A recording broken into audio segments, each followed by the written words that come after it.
Hi, my name is Cameron Carlson with AnimeLocation.tv. I'm here at Matsuricon 2023 with Miss Nicole Buchanan. Very, very special After Dark Anime on Location Thursday night interview. It's been a while since the last time we saw you. How's it been since Matsuricon 2022? It has been it has been a good year. It has definitely been a good year to actually have a full year to plan without cancellations and actually have a full year back at it, which is really good.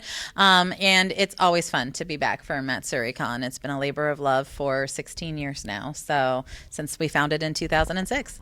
So a fun thing is that we are a very community-driven anime convention, and we have done a lot of little local mini events here in the Columbus area, doing tabletop gaming or video game bars. Tell us how those ideas came about to try to still engage with fans when we couldn't actually do a convention. Absolutely. So we have been doing it off and on for a while, even a little bit before COVID, just because even though we can only hold the con once a year, we wanted to provide other events for the local community and other ways for people to engage. And so I'm a big person of supporting local business from myself personally. And so this year we did a couple of big events with Game Arena. Mm-hmm. We did our first event with The Forge, which was really cool, a board game night and trivia night. And we've been doing monthly D&D one-shots with our assistant department head of RPG here this weekend at Tabletop Cafe. And we're already in communications to start some up for 2024 as well, just to provide a safe space for our attendees that are local or want to drive in, and to support those local businesses too that we're so fond of. Yeah, I mean, I've actually come out to several of the video game bar nights and helped set up the table and been there for fans to interact with. So the charity, again, is part of the core part of Matsuricon, and it's really continued to continue to be very strong and get a lot of support from our fans. What does it mean going into this year for 2023 from last year that we have crossed over the $100,000 line and we continue to blow marks year after year? What does it say about our fans that continue to give?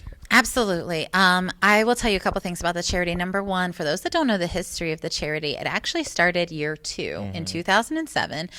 It was, I don't want to say it was like a joke thing, but it was kind of like a little bit of a joke thing. Every department had picked like a different charity. We had random staffers picking random charities, anything that meant their heart.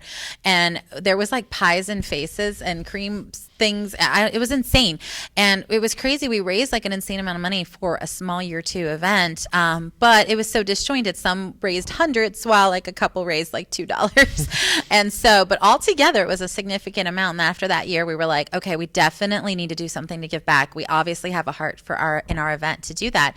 And so we were like, how do we pick of all these amazing events for different things? And we wound up settling on cancer, just because no matter who you are, you have been touched by cancer in some way, shape, or form.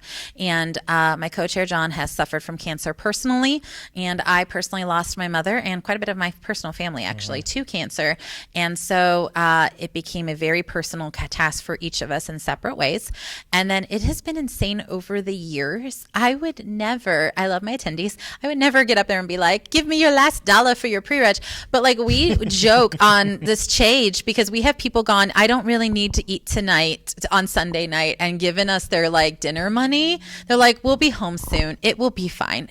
And they'll do that. And it's insane how giving and how deep people's hearts are for this cause with Matsuricon. So it's a labor of love. It is such a heartstring at this point. And I can't wait to see. We've crossed 100,000, so now time to go for 200.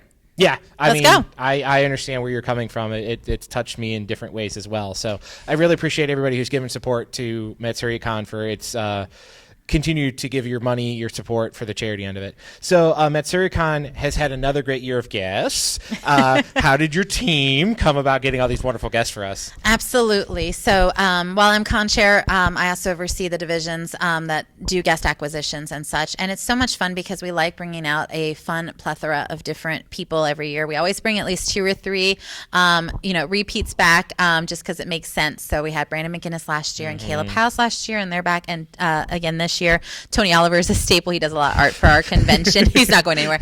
But Brandon brought J. Michael Tatum with him this year. Yes. Caleb brought Jonathan Hiles, and so they'll be doing a combined tavern tour. We have over 16 amazing talent out this year, also including our Japanese musical guest Nano and her entire team, Fake Star, and Karuwada, one of our first big Japanese voice actors as well. So hopefully the first of many as we start branching out to there too. So the guest list is amazing. It's on Matsuricon.org, and we're excited to see all the different programming and events they have this weekend. So talking about getting a variety of people, we also brought in some online talent in the form of VTubers. How did the gaming group kind of approach that and come to you with that information to go like, hey, we'd like to bring them in? Absolutely. So I have to give credit to my gaming director, Cole. He is amazing and is part of the Twitch streaming community. And I'm probably going to say something like wrong during all that because it's not something I'm specialized in. And he brought it up and said there's a huge arena there and we should start tapping into it. And so we let him kind of just run with it. And he's brought out 4 amazing VTubers. Clover Amor, Sky, and Fufu are all here this year. And so they're doing even one big joint panel, I think, on Saturday together. And so I'm excited to see how that turns out. We had one VTuber last year. It was Amor. Yeah. And so we're excited to see where that turns. And I have to give a shout out for programming real quick, too, because we also have Oriana, too, coming out as well for the drag community. And we are intentionally even adding in some extra bonus drag performances as well, especially with the current state of affairs in the universe. We wanted to get as much drag in as possible, just to make it very clear. I'm pretty sure everyone's going to look forward to that this weekend. So now, again, the con has teamed up with Costco, or the night market. This was a hit with fans last year. What can we hear going into this coming 2023 weekend? So I have to be very transparent. Night market formed last year because those of you that were with us last year, we had a very messed up space. Yeah. And we were at one end of them in the Hyatt, and then the other end. I will tell you, my staff weren't thrilled with that either. We love the GCC. They made it work, but we were calling it Narnia. You had to go to Narnia. It was real life Narnia. You had to walk. And so we wound up with one extra room in all the transitioning from what our normal space is into that space. And we were like, what are we going to do with it? My programming director was like, we're going to make a night market. And I was like, we're going to do what? And so it was totally her labor of love. She made it work.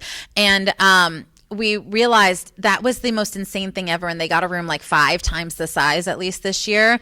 They went from a small room in the GCC to a huge room, Fairfield in the Hyatt, a much bigger space, because it was the most popular thing. The thing that was kind of an afterthought of how are we going to make a space work was the most raved about thing last year. And so we're so excited. She has a whole new round of games in there, fairy lights, outside door lights, all inside, bag toss games. I mean, it's going to be insane. All kinds of merch is in there to win for prizes.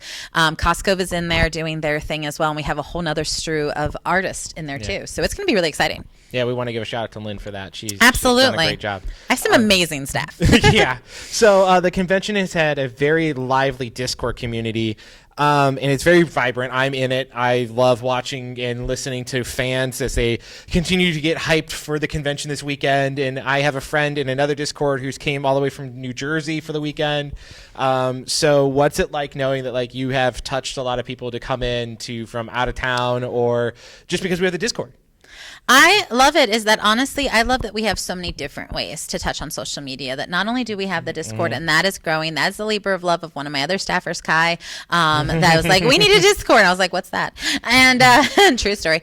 And so they've grown that. We have the Facebook page, the Facebook group, our Twitter, and mainly our Insta. Our Insta has blown up this year, as well as the Discord. And I love is that we have so many different platforms on social media for our fans to connect, because the biggest thing with Matsuricon is one, we want to have a really good, amazing amount of communication for our attendees and fans. But the other thing is we want to create a community. It's something we've always done with Matsuricon. We've always kind of called the staff our Matsuri family, because we want to make sure people feel connected. And same thing with our attendees, especially when we're smaller. I don't care how big we get. I want to hold on to that touch, is that we're always listening to attendees. And if it's something I can physically possibly do, I want to try and make sure it's heard from some member of our staff, and making sure that your concerns, your wishes, anything are heard, and that you feel important because you are.